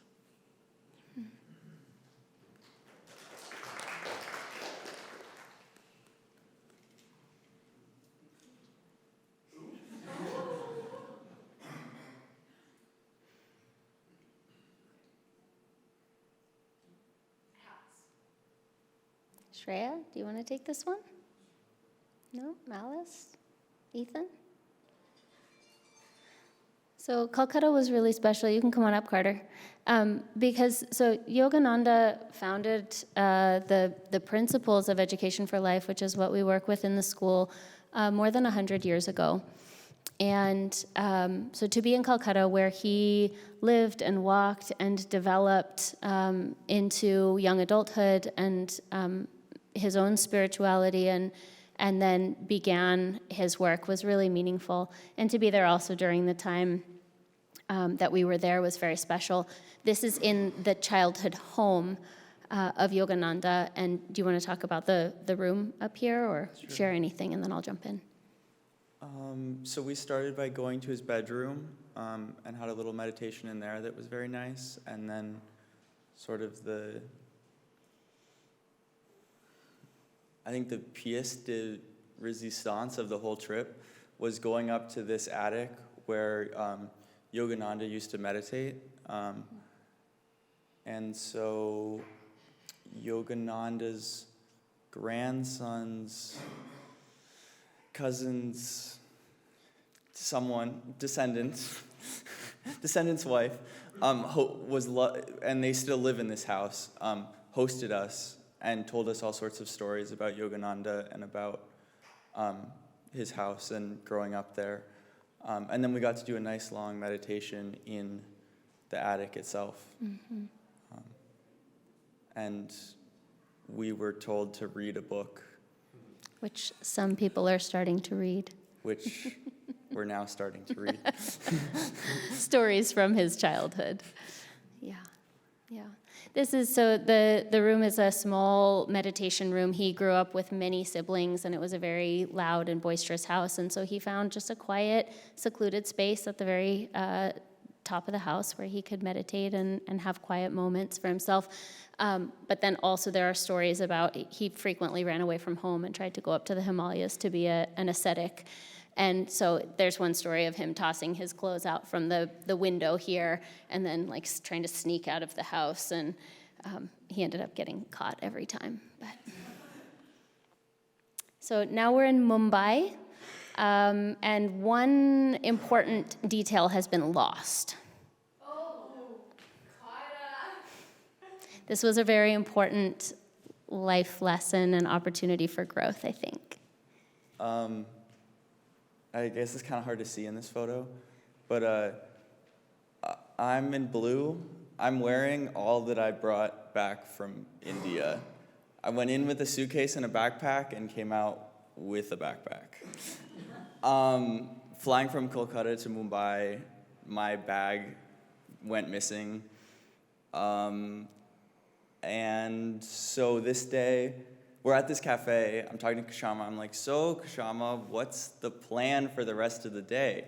She's like, oh, we're going to go to the center and then do this and do that. And I was like, can I, get some clothes? Because I literally only have my camera gear that's in my backpack and what I'm wearing. So then Kashama and I took a little side trip, got some clothes. Which you are showcasing one of them. Classic Carter. And then I'm still fighting, almost 2 months later, I'm still fighting indigo via email. Okay, I wish you luck. So I do want to just say, there are all kinds of lessons in this, and when we got all the baggage, except for Carter's bag, that could have been a moment where any one of us, could spiral and feel really frustrated, upset, worried, whatever. And we watched Carter take in the news, realize there was no bag, take a deep breath, and he just kind of looked at us and was like, well, what do we do? And that was really what he carried through the entire experience: calmness, composure, solution, consciousness, just what's the next step, and clearly persistence as well. But there's so many opportunities for growth through these experiences, and you won that test. So in Mumbai, there's a wonderful cafe. Oh, there's a lovely cafe where we ate. We were met by friends who were hosting us, and they brought us roses. And anyway, we put them to good use. Shreya.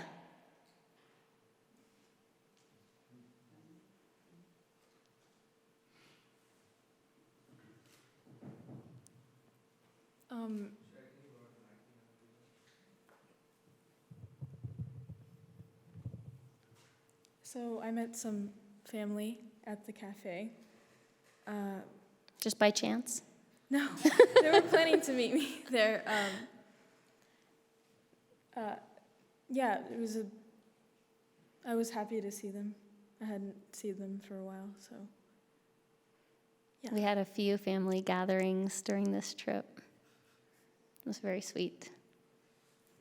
Shreya's family lives in Mumbai, and so they just kind of crossed the city to come in and meet up with us. It's in the cafe. Okay, I know the night is getting old, but this story will rejuvenate you, I promise.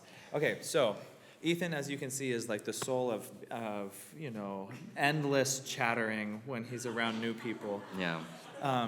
But one little known fact about Ethan here is he's actually quite a poet and an artiste. And not only does he express himself in English, but he's foraying out into foreign languages, and he's becoming a connoisseur now of Hindi. So now we're not going to spoil it just yet, but I happen to know that he's been working on a few, wonderful lines of poetry that would fall most appealingly upon female ears. And so when we were in the Mumbai cafe, our friend here in yellow, Niyati, who is a brahmacharini, which is a nun, was visiting us, and she was spending time with us, and she was being very charming and very sweet, and she has these enormous, innocent, doe-like eyes.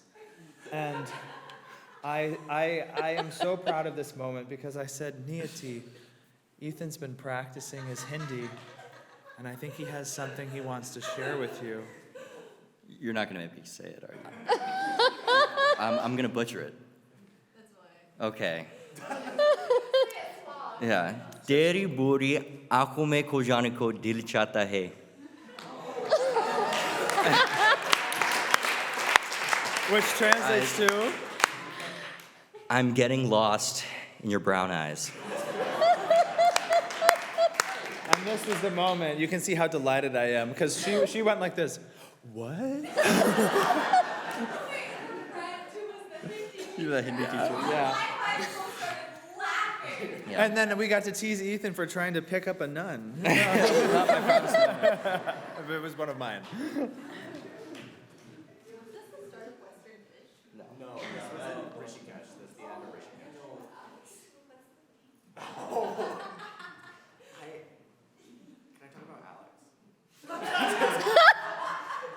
So, forgive me. This happened earlier in the trip. This happened in Delhi, the first night. As Annie says, let me paint the picture. We were coming off of a 17-hour flight. We had gotten to the hotel. We couldn't go to sleep yet because, well, Ethan, what were you doing? What were you doing? Sleeping? No, you were filming something, right? Maybe? Ethan was filming interviews. Oh, right, yeah. Right? Yeah. Yeah. I was. So, because of that, we just had to stay up a little extra late, right? We had to get the interviews in, but finally, we could go to sleep. Yeah. We could go to sleep. Yeah. And it was me, Keshava, and Ethan in a room. And Keshava's out, he's doing something, don't know what. But Ethan is in bed, fully clothed. The lights are still on, and he's like head on the pillow, turned away from me. And I'm waiting for Keshava to come back so I can let him in and turn off the lights and go to sleep. But the lights are still on.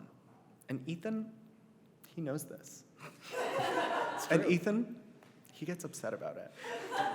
And so lying down, rolled over the opposite direction, he rolls over to me with his eyes half closed and goes, turn off the lights. I'm like, what? Alex, turn off the lights. And he goes, oh.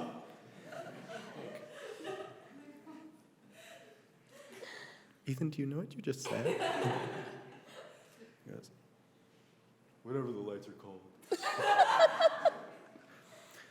And for the rest of the trip, we had a new member, Alex. Followed us everywhere we went. Anything you want to add to that? No, I have nothing to say except, yeah, that was also not my proudest moment, but it's his alter ego now. I call him Alex. Yeah. Ethan, you're going to have to start picking the stories and telling them, or you're going to keep getting roasted.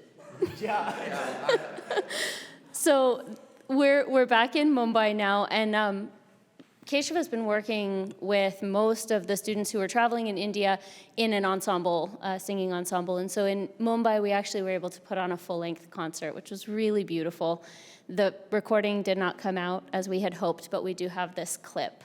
So I'll share a little bit with you.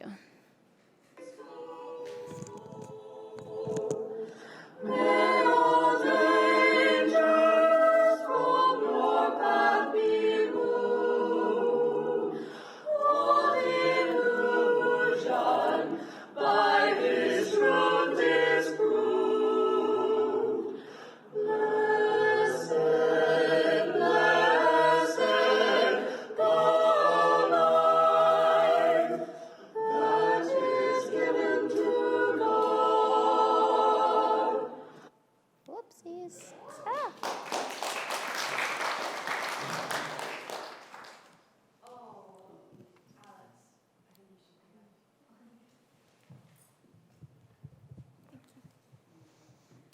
So in Mumbai, we met up with an orphanage, and we got to spend some time with them and play some games with them.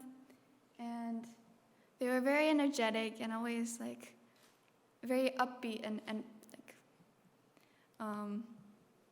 and they were climbing all over us, and they knew our names before we came, and then they would point to us, like we would call out our names, or someone would call out our names and they would point to us, and that was very special how they prepared for us. And what did I think you summed it up. Yeah. Mia was really wonderful. She translated throughout, between us and the children. Go ahead. Huh? The whole trip. Mia was our translator the whole trip, but I especially appreciated it here and also with all of our drivers. So this was about the time where I started getting sick. And so I got to see them twice. The first time we arrived in Mumbai, a couple of us went to go visit the ashram, and some of us just wanted to sleep, which was perfectly reasonable. And just the moment that we walked in, there was so much love, and they were all smiling, and they were so excited to be with us, to get to know us. We played games with them, we sung with them, and they were just so full of love, which is not something that you would expect from, they're not with their families anymore. They're in a place where they're being taken care of, but they're not with their families. And for a lot of us, that's really hard to imagine, and it's hard to imagine being happy despite that. But these kids just had the brightest smiles and the brightest eyes. And I mean, it was really, really magical being with them. It was so uplifting. They definitely gave to us more than we gave to them, but I will never forget those smiles. That was, yeah.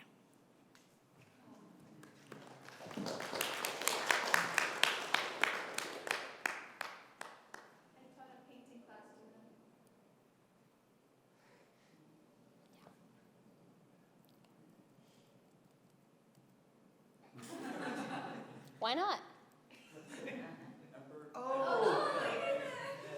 All right, so this is me meeting my granddad in India, and it was not a coincidence.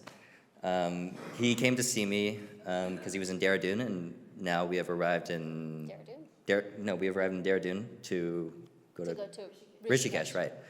And so he drove out, I think, like an hour and 30 minutes just to see me. So I thought that was really sweet. And yeah, it was lovely to see him, you know.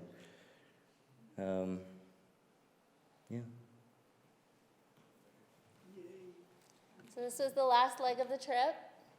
We're up in the foothills of the Himalayas now. This is checking into our last hotel.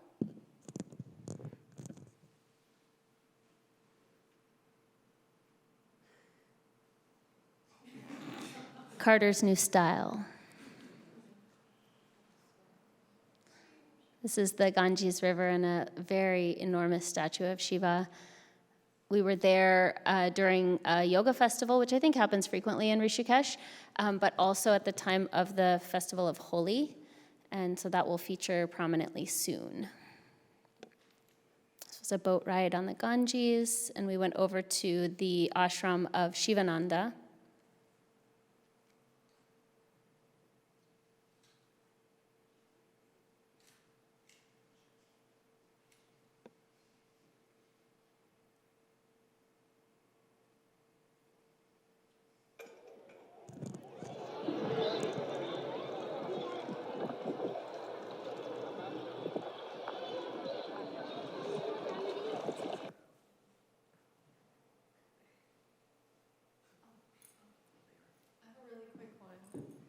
I made an offering to the river this morning because I had my paintbrushes on my lap, and Shama was like, "Okay, you guys, we gotta go." And I'm like, "Okay, let's do this, let's go." And I'm already feeling faint by this time, and I stand up and my paintbrushes go straight into the water. Oh! Carter was nice enough to help me fish one out, but the other one was lost. And this, what was he? Was he just like some guy? Some guy came up to us while we were like trying to like fish this brush out of the water. Mind you, this water is running pretty fast, which means if we get in, we're gonna be swept away as well. So we're trying to like reach over and like grab it with our feet. And I'm telling Carter, I'm like, you know what, it's okay, let's go. And this man who's praying by the river, he notices this and he goes, "Don't stop trying, keep going." Oh, he found it so entertaining. And then when we did finally give up, he goes, "You know, I'm really glad that you tried. It's always worth trying," and then turns around and walked away. Good lesson.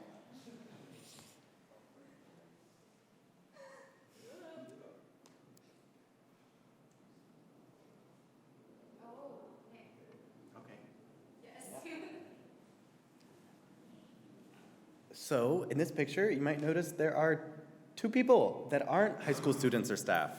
The man standing on the far left, his name is Drupada. I almost said Daiva, but that's my dad. Your papa. So Drupada is Kesheva's astrology teacher and mentor. And every year, him and his wife come to Rishikesh, and they're both pretty, they're comfortable staying by themselves and only seeing a couple, like within their close circle. And so there really aren't, I have been wanting to learn more about astrology, and this was just an opportunity that I couldn't miss. And so we happened to be there in Rishikesh as the same day as them, and we visited this amazing gem shop that he gets all of his jewelry and gems from. And I know that I had a great time meeting with him and talking with him, and I got to touch a really nice ruby. I felt like a millionaire, and then he said the price, and I was like, I don't want to touch it anymore. And it's too expensive. But I also know that, Shreya, if you want to say anything, but I know Shreya had a really nice experience on this day too. Yeah.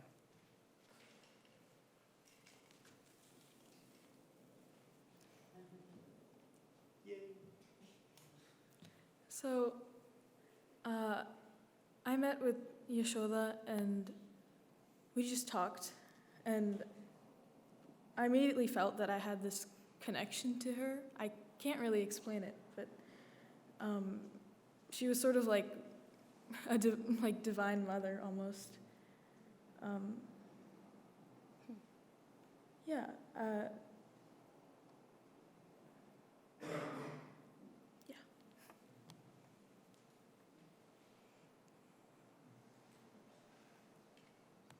This will give you a sense for maybe not the smells, but the sights and sounds of India.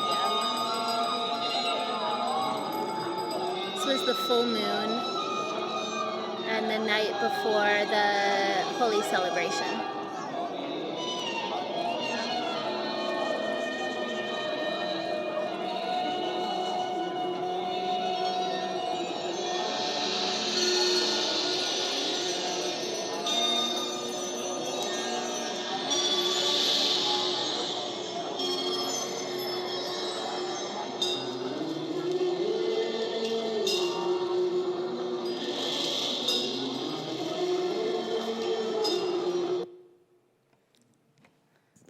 This is a arati, a light blessing to the river Ganges that happens each night.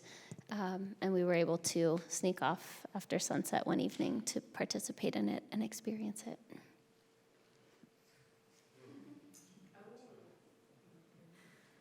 What's going on, guys? Anybody want to explain Holi?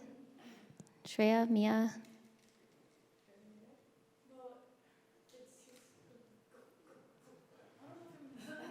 That's okay. Okay. So Holi is this festival. It's about the coming of spring. And during Holi, we throw colors at each other. And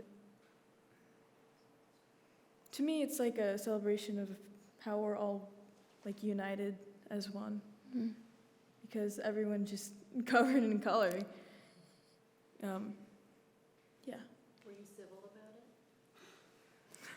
I don't know. Some people are civil, some people are not, and some people are very sweet. I was really struck by the sweetness of just how people relate to each other. It's also very much about forgiveness and making amends, and I was very touched by it. So color gets put on you in all ways, but oftentimes people would just walk up and just very sweetly pat your cheek, and I don't know, I was deeply touched.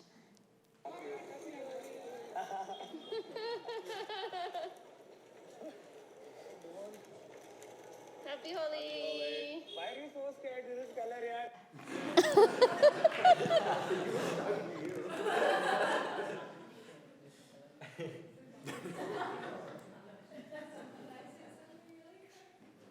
Yeah? So as you can tell, we were just like bombarded with color. But I was still sick, so I think at this point I had a fever of 101.3. And I was like, oh, Kashama, I don't think I can do it. I'm wasted. But she texts me after everyone has left, and she's like, Annie, I think you need to come out here. I'm like, okay, I will for you. And so I get on the white clothing that I have, and I go out and I meet Kashama, and she looks like that. And I'm like, oh my God. It wasn't too long until we matched. Yeah, no. So as soon as we start walking down the street, people just come at us with color. There are even people riding by in motorcycles just throwing it at you. The cows are colored also. The cows are colored. People color the cows. But it was really lovely, and as Kashama described, everyone's so gentle and so sweet, and they're all just like, happy Holi, happy Holi. But there's also a little bit of, I don't want to say violence to it, but passion. It was very fun, and I'm very happy that I went. I was done by the time I was done. So, but we looked very colorful. Some of the colors stained, and so a few of us looked like we had these gnarly bruises. Like, oh, what did you do for Holi? I got punched right here. So we're now in the last day and a half or so of the trip, and we're at a cave that has been used by sages for thousands of years, right on the river Ganges.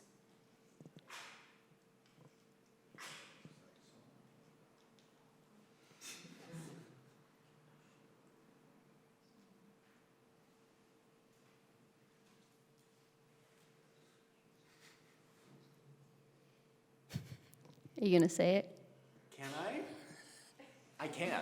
Okay, so we were at the Ganges. It's in this beautiful, like, in terms of natural beauty, I mean, it's hard to describe. And Shreya, Kshama and I, we got in. And we got fully submerged. And Shreya, at one point, I think she just felt so part of the Ganges that she just wanted to become it. And Kshama and I are sitting, we're talking on the rocks, and I see Shreya, she's in the water, she's probably up to here. And I'm still talking with Kshama, but I look over and now Shreya's up to here. And she's not like looking side to side, she's looking down. And I'm like, she keeps going. She's not stopping. I'm like, Kshama, can Shreya be out that far? She's like, no. And so she's like, I'm like, oh, Shreya, or I think you say, Shreya, why don't you come back? And Shreya turns and goes, oh, I didn't even realize I was walking that far. So I think you know what? I think Shreya was ready in that moment to become part of the Ganges. She's Which just so liberated. sets us up perfectly for the photo that's coming in just a moment. This is everybody coming back in. But before this,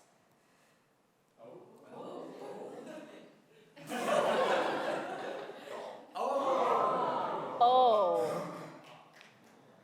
Shreya and the river are one. I'm an unpaid model. So, yeah, but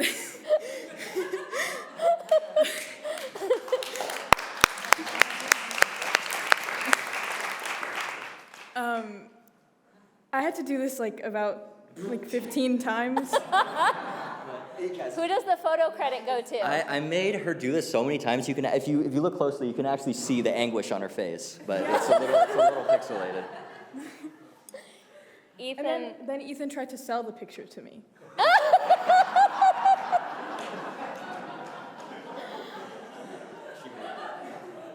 All right, anybody for this story? I can do it if you don't want to.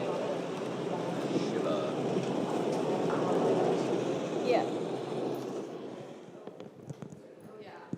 So this is our last night, and we're about to go back to Delhi. Step up to the mic. Oh, we're about to go back to Delhi, and the previous night, for the past couple of days, I wasn't feeling so great, and by the night before this, I called Shama. Shreya called Shama. I was in tears. I was on the bed. I was like a sickly Victorian child. My fever was at 103, and the doctor comes. He goes to Shama. He talks to her. He comes to me. Night. It's the night before this happened. Never mind. I take it back. Keep going. Keep going. Oh, well, he comes back, and then he goes back to Shama, and he's like, actually, I think I should check on this one again. And he comes back to me. I'm like in bed. I'm hallucinating. I'm seeing things. I'm seeing God. And he hands me a couple of pills. He's like, this is what you have to do. He tells me in Hindi. So I'm like, I have to remember this. Yeah, he spoke no English. So she's my translator, but she's barely conscious. And he looks at Shama and he goes, I don't think you guys should travel back to Delhi tomorrow. This kid's not going to make it. Almost what he said. So he did actually come back, and he did ask me to stay and in the room and keep an eye on her through the night. They put her on medication and stuff. But yeah, it was really intense. So he didn't tell me not to travel, but it was a question mark. Anyway, I messed up our train flight times the next day. I apologize again, guys, which means I had them up at 3 a.m. And we pack, we're out, we get Mia into the luggage car. We have to walk across town now to get to our bus. We step out the door, and lightning and thunder explode across the sky, and the rain starts falling. So 3 a.m., we're trudging through town. And it's actually really awe-inspiring and beautiful, but it's still 3 a.m., and they're teenagers. And so we make it all the way across town to the bus. We load up on the bus, and I finally realize what I've done and that it's 2 hours earlier than we need to be awake. But actually, interestingly, one of the things that Annie had really asked for on the trip was to visit Anandamoyi Ma's ashram, which is close to the train station where we're headed. And we had tried to do it on her birthday, but she was really sick on her birthday. She turned 18 on the trip, and she was ill. And so we had canceled visiting the ashram that day. And so it occurred to me, well, maybe this is the moment. And so we detour, we go to the ashram. It's closed. So we're all huddled in the bus. It's raining outside. We're like munching on the last bits of our snacks. And all of a sudden, this caretaker comes out, and he said, I see you're here. We're opening the doors for you. And so they opened up. They were doing morning pujas and ceremonies and stuff, but we just got to be in there almost completely by ourselves for about an hour, listen to some of the morning rituals and chants, and then we got back on the bus and went to the train station. It was a very beautiful end to what could have been a really bad mistake. This is at the train station waiting for our... Huh? I don't have it. You never sent it to me. And I also, Carter, you sent me, we'll have to follow up and share with you. I didn't get his lightning shots in, but he has some incredible photographs of the lightning that morning.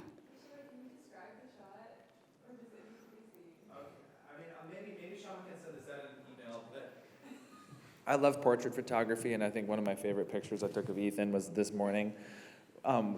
So that's actually a camera cover on his head that he was wearing on his camera there to keep it from getting wet. But then when he needed a place to put it, in his creative ingenuity, he figured he'd stick it on his own head. And so there's this fantastic photograph. They say that in photography you should tell a story, and I feel like this photograph does that. And I'll try and get Shama to share it out with you guys. And it's Shreya holding her mala with the beautiful shawl and the wind in her hair, and she's praying, and she just looks like a picture of like beauty and devotion and feminism ideals, and like, wow. And then just behind her, slightly offset, is Ethan standing there with his like Mario hat and his camera, and he's doing this. But for whatever reason, because of the angle of the lights, there's these absolute raccoon bags under his eyes. And we had been up at 3 a.m. I think Ethan and I, we think we slept like 3 hours that night. And he's just like, oh. And the dichotomy was perfectly representative of our trip.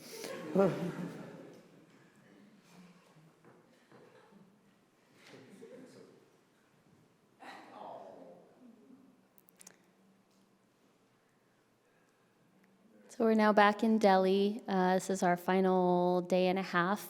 We were hosted by our friend Sachi and her husband in their estate. It was really lovely, and they made us fresh food that we could eat.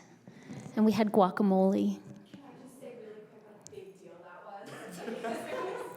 It was a big deal. Okay. Everyone except Mia and kind of Shreya could not drink tap water. We could not eat fresh food aside from bananas and oranges because they have the skin. So basically, it was just cooked food. And at the beginning, I was like, this is great. This is fine. I love butter. I love oil. This is going to be great. But by the end, I was so sick of cooked food. I had lost all appetite, and when my mom called me, she's like, what do you want when you get home? And I was like, grapes, raspberries, blackberries, please. So this this meal was a godsend.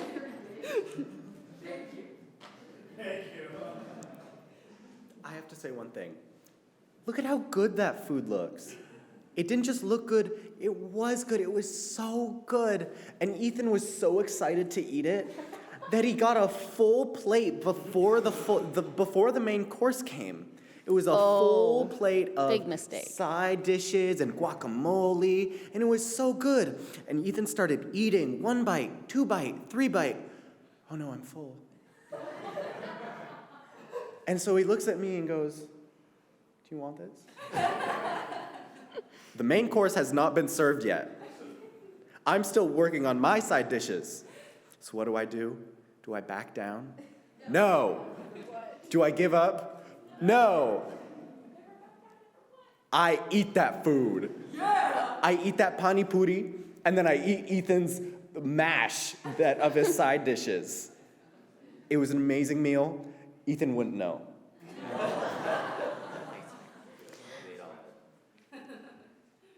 Our last days, we also did some harmonium shopping. We came home with 5 harmoniums, I think, amidst the group, and many of them are learning how to play them now. And this was our final hurrah again. So Annie and Mia had to miss out on a number of experiences, and I was just talking to them, any final requests, anything you want to see happen. And what came up was henna. So we had a henna party in the hotel room while we waited to leave for our flight at midnight.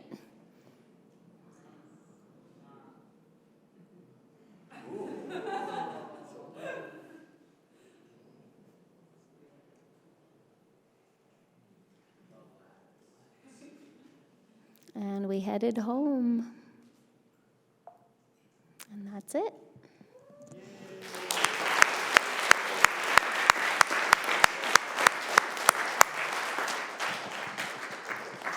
Thank you all for coming tonight and celebrating with us and listening to the stories. And thank you especially, parents, for your support before, during, and after these trips in all the ways that you give love and energy to your kids and to the school. Thank you, thank you, thank you. Students, why don't you stand and give a round of applause to your parents? They do so much.